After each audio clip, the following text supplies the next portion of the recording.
أهل الكويت انحرموا من الميدان الكويتية، صاروا الحين على تقريبا مدار 20 سنة كله ميد مستورد، وميد مستورد ما له لذة ولا يرغبون الكويتيين شغله. امس صارت فرحه عند الكويتيين الا تهافتت الناس والمستهلكين.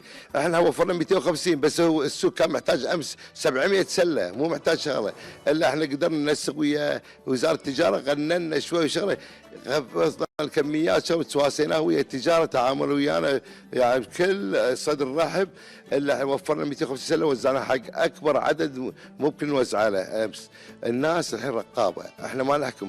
اذا انت بتقل الكميه والمستهلك حضر والمواطن حضر السوق، تبي ترفع السعر. ولا تنسى انه كان هذا اول يوم يتوفر ميد الكويت من بعد 20 سنه، فالناس طبيعي يبي يضكون ترفع الاسعار.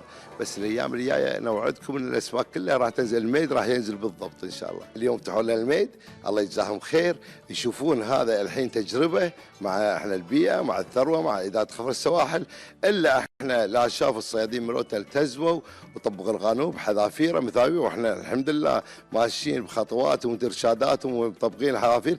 ان نتمنى الايام الجايه صبوره والزبيديه وكلها، وان شاء الله نجيبها من داخل الجو من نفس المكان. بس يبي له احترام قوانين، ونبدي حسن النيه والناس تشوف ما في شيء. لازم تقدم الثقه